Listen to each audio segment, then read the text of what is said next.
se retrouve aujourd'hui les amis pour ce qui peut être un des avant-matchs les plus spéciaux de la saison, du moins de la fin de saison en Liga. Un avant-match qui va précéder la partie de Liga entre le Real et l'Espagnol Barcelone qui aura lieu ce samedi à 16h15 au Bernabéu, mais qui pourrait peut-être enfin valider notre titre en Liga, notre 35e titre en Liga pour étoffer un peu plus notre palmarès, mettre encore un peu plus la pression sur nos poursuivants à ce niveau-là pour montrer qu'on est vraiment les recordman et les rois de la Liga comme on l'est en Europe en Ligue des Champions. En tout cas, on commence à avoir l'habitude. Mais surtout, un avant-match qui sera, je pense, chargé d'émotions pour tous les Madridistas, pour tous les fans du Real Madrid simplement qui sont abonnés à cette chaîne ou pour ceux qui ne le sont pas encore. En tout cas, vous savez que sur cette chaîne-là, on parle vraiment exclusivement pour l'instant du Real Madrid, même si bien entendu, je vais parler un peu plus des clubs de Liga à l'avenir pour étoffer la chaîne en termes d'analyse et tout ça et de contenu. Mais globalement, c'est quand même beaucoup de symboliques qui nous attendent ce week-end, entre certes le titre, mais aussi pas mal de choses par rapport à l'effectif, par rapport à certains joueurs, par rapport aussi à certaines rivalités. Et j'avais envie d'analyser ça dans cette vidéo, en plus bien entendu de l'avant-match contre l'Espagnol, avec tout l'aspect tactique, les compositions, les dynamiques de chaque équipe, etc. Mais vraiment l'aspect symbolique aujourd'hui est extrêmement fort, chargé en émotions et tout ça, parce que il y a quand même beaucoup de raisons pour nous d'être contents. Je pense que tu vois, dès le début de saison, si on nous avait dit en tant que supporter du Real qu'on ferait au moins un doublé Liga Supercopa, c'est parfait, et encore plus une demi-finale de Champions League pour apporter la cerise sur le gâteau. Même si bien entendu, on a envie de remporter tous les titres, c'est normal, c'est quand même le Real Madrid, tu vois. Mais un doublé Liga Supercopa qui fait extrêmement plaisir. Et je rappelle quand même que depuis le départ de Ronaldo en 2018, il s'est écoulé 4 saisons maintenant, le bilan est extrêmement positif. 2 demi-finales de Champions League d'affilée, 2 Ligas remportées sur les 3 dernières années, et on aurait même pu remporter la dernière avec un peu plus de chance par rapport au Covid, les blessures et tout ça. On a perdu quand même le titre contre l'Atlético à 1 but, 1 point près, un truc comme ça. Donc c'est quand même frustrant, mais globalement le bilan est bon. Sauf en Copa del Rey, on a fait quand même des disaster class assez impressionnantes, mais on a aussi remporté 2 Super Copa, donc c'est pas mal, tu vois. Mais globalement, cette transition qui s'est faite sans véritable révolution à chaque mercato, on n'a fait que des petites retouches dans le sens des arrivées comme des départs. Ben tu vois, mine de rien, on s'en est bien sorti parce que cet été, la révolution, elle va vraiment arriver avec le départ des cadres en fin de contrat, le départ de joueurs qui sont mécontents, qui sont plus dans les plans de Ancelotti et du Real Madrid et des arrivées de renforts assez impressionnants, normalement en tout cas. Mais globalement, la révolution arrive cet été pour apporter peut-être un cycle vainqueur sur la durée en Espagne comme en Europe pour le Real. Mais du coup, les symboliques, elles sont quand même extrêmement nombreuses. Alors à part le fait qu'on va l'avoir peut-être le titre au Bernabéu en faisant juste un match nul pour valider le titre, même si on aimerait tous bien sûr finir sur une victoire et non sur un match nul, globalement on s'en fout, ce qui compte c'est remporter le titre, un point c'est tout, tu vois. La victoire c'est un plus et pour bien sûr adoucir encore plus l'événement et la célébration, et même un match nul on prend, on s'en fout, tu vois. Même s'il faut égaliser à la 90e, tant que t'es champion tu t'en fous. Outre aussi la symbolique qu'on va le faire contre une équipe catalane, alors ça aurait été mieux contre le Barça, mais bon, la rivalité Madrid-Barcelone, ça se fait aussi avec bien sûr l'Espagnol Barcelone, qui en plus nous a battus chez eux 2-1 au match aller. Du coup on va essayer aussi de ne pas perdre bien entendu, pour ne pas qu'ils nous battent aller-retour sur la saison, ce que le Barça est pas capable de faire, tu vois. Il y a aussi le fait que si on remporte le titre ce week-end, on va aller se déplacer la semaine prochaine en Liga pour un derby anecdotique au Wanda Metropolitano contre l'Atlético Madrid. Alors oui, un classico ça se joue pas, ça se gagne, un derby ça se joue pas, ça se gagne aussi. Mais pour le coup, on sera champion, nous on n'aura plus rien à jouer derrière, on est tranquille. Et du coup, en plus, ce qui est important, c'est que si on est champion ce week-end contre l'Espagnol, la semaine d'après, l'Atlético va nous faire le Pasillo, El Pasillo, la haie d'honneur, tu vois. La tradition que l'on fait aux champions d'Espagne quand ils ont validé le titre et qu'ils se déplacent ou qu'ils reçoivent des équipes adverses. Du coup, c'est hyper stylé, tu vois. Le fait que ce soit un des ennemis jurés entre l'Atlético ou le Barça qui nous le font, c'est parfait, tu vois. C'est jouissif et on va pouvoir savourer aussi leur somme au passage. Et ça, c'est beau. Après, il y a quand même du respect dans la rivalité, etc. Mais le faire quand même chez un des ennemis jurés, c'est super stylé. Et aussi la symbolique du fait que Marcelo, déjà en janvier avec la Supercopa, avait ajouté 23 titres à son palmarès, en tout cas en tant que joueur du Real Madrid, pour égaler Paco Rento, qui était le titre suprême, enfin le plus titré en tout cas au niveau du Real. Avec cette Liga, Marcelo deviendrait du coup le joueur le plus titré seul dans le palmarès avec 24 titres, ce qui est quand même extrêmement ouf, ce qui est quand même extrêmement important pour l'histoire du club et qui va venir récompenser l'abnégation, l'engagement d'un joueur auprès du madridisme qui a toujours été exemplaire du premier jour à son dernier jour au Real Madrid, qu'il soit titulaire, remplaçant, en concurrence, qu'il soit aujourd'hui pas forcément en mesure d'aider pleinement le Real sur toute une saison et dans tous les plus gros matchs. Le mec sait qu'il n'avait pas le droit de se plaindre, ou du moins qu'il n'avait pas à se plaindre parce que il avait déjà eu ses moments de gloire et qu'il est pleinement conscient de ses capacités physiques et techniques aujourd'hui. aujourd'hui et il sait qu'en étant un capitaine exemplaire, il pourra davantage aider l'équipe que se plaindre et foutre le bordel en interne, tu vois. Et Marcelo, pour ça, on peut que le remercier pour tous les grands moments qu'il nous a offerts, pour tout ce qu'il a montré aussi sur et en dehors du terrain, pour l'apport qu'il a été envers les jeunes et aussi les joueurs d'expérience.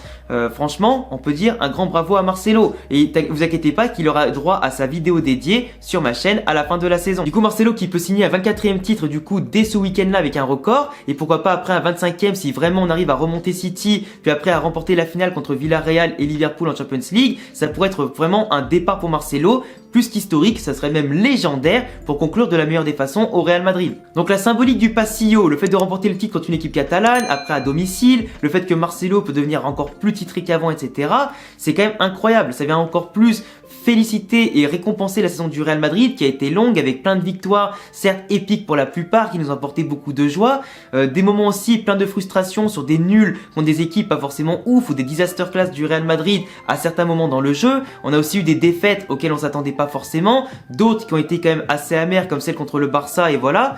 Mais sinon globalement le Real Madrid avec des remontadas, des bons scores, du beau football et surtout des moments ultra épiques nous a offert plein de sentiments incroyables qu'on n'oubliera jamais cette saison, autant en Liga qu'en Supercopa qu'en Ligue des Champions. On a vibré avec le club, avec nos joueurs et ça fait extrêmement plaisir. Et ça restera gravé à jamais dans notre mémoire de Madridista. Mais il y a aussi une symbolique que je tenais vraiment à dire en vidéo. Vous savez, ce week-end, on a beaucoup d'absents par rapport, bien sûr, à des blessures. Je pense à Alaba, Casemiro. Il y a aussi beaucoup d'absents par rapport à Militao, Nacho qui seront pas là pour accumulation de cartons jaunes. Mais il y a aussi le fait que Ancelotti va faire beaucoup de rotations avec Benzema qui sera laissé au repos, Carvajal également, Mendy aussi, Benzema, Modric, tout ça, Kroos également, pour préparer le match contre City et éventuellement tenter la remontada à domicile mercredi au Bernabéu en Ligue des Champions. Du coup, aujourd'hui, place aux jeunes, place aux remplaçants pour aller chercher le dernier point qui nous manque en Liga pour remporter le titre. Et ça, c'est extrêmement symbolique. Le fait que ce soit les remplaçants et la rotation qui va aller chercher le titre par rapport à un Real Madrid qui depuis septembre jusqu'à aller peut-être janvier-février faisait confiance avec Ancelotti qu'à 11 mêmes joueurs plus 2-3 remplaçants qui étaient exactement les mêmes, bah c'est symbolique. Ça montre que vraiment Ancelotti vers la fin de saison a su remobiliser son équipe, a su remobiliser l'ensemble de l'effectif, a su faire confiance aux plus jeunes comme aux autres remplaçants qui sont là depuis un moment et surtout les remplaçants ont su se revendiquer, gagner leur place, gagner du temps de jeu, prendre du rythme et les automatismes en jouant plus et prouver à Ancelotti qu'il pouvait leur faire confiance, que ce soit en Liga ou en Ligue des Champions. Les jeunes, comme les remplaçants globalement, ont fait le taf en se montrant décisifs et efficaces pour faire souffler les titulaires autant que les suppléer quand il le fallait. Et du coup, voir les remplaçants aller chercher le titre, bah pour moi c'est magnifique, c'est vraiment magnifique. Ça montre que le groupe vit bien, que le groupe est soudé et que surtout on peut faire appel à tout le monde quand il le faut. Et là, laisser au repos les cadres pour aller se reposer un petit peu au vu d'une possible remontée contre City, c'est extrêmement important et ça évite pourquoi pas des blessures bêtes qui auraient pu arriver au pire moment de la saison. Je pense à Benzema qui joue beaucoup trop, Modric, etc. Si imaginons il jouait ce week-end pour remporter le titre une bonne fois pour toutes et qu'en plus il se blesse, ça aurait été la merde. Là, vaut mieux préparer le match en Ligue des Champions contre City, faire confiance aux jeunes et remplaçants pour qu'ils aient cherché le dernier point qui nous manque. Ils sont largement capables de le faire, c'est quand même après tout des joueurs du Real Madrid. Parce qu'après, bon, le match contre l'Espagnol Barcelone, il n'y a pas forcément grand chose à analyser. Ils sont 13e, ils ont plus rien à jouer entre la relégation, les Coupes d'Europe, tout ça. Sur les 5 derniers matchs, ils ont perdu 3 fois, ils ont marqué pas plus de 1 but par match sur les 5-6 derniers. Donc tu vois, c'est pas une grosse attaque, c'est pas non plus une défense exceptionnelle mais qui tient quand même la plupart du temps. Mais globalement, c'est une équipe qui nous a battus à l'aller. On sait de quoi ils sont capables avec des joueurs comme notamment Raúl da Thomas en pointe qui est formé chez nous. Le fait qu'il y a aussi Darder et des joueurs comme ça qui ont joué dans la plupart des grands clubs ou du moins des clubs moyens et qui sont très revanchards en général, encore plus quand tu joues contre un grand club comme le Barça ou le Real. Et globalement, le Real Madrid aura tout ce qu'il faut en termes de motivation pour les jeunes qui voudront gagner encore plus de temps de jeu, qui voudront gagner leur place pour la saison prochaine, qui voudront pas forcément être transférés. Je pense à des Ceballos et tout ça, qui sont en ce moment en train de convaincre le club de les garder et de leur faire confiance pour l'année prochaine avec plus de temps de jeu promis, etc. Mais globalement, les jeunes, ils vont cartonner. Au niveau de la composition, on aura peut-être Lunin dans les cages pour qu'ils puissent au moins jouer un petit peu et pourquoi pas laisser Courtois au repos, mais s'il se peut que Courtois soit dans les cages normalement.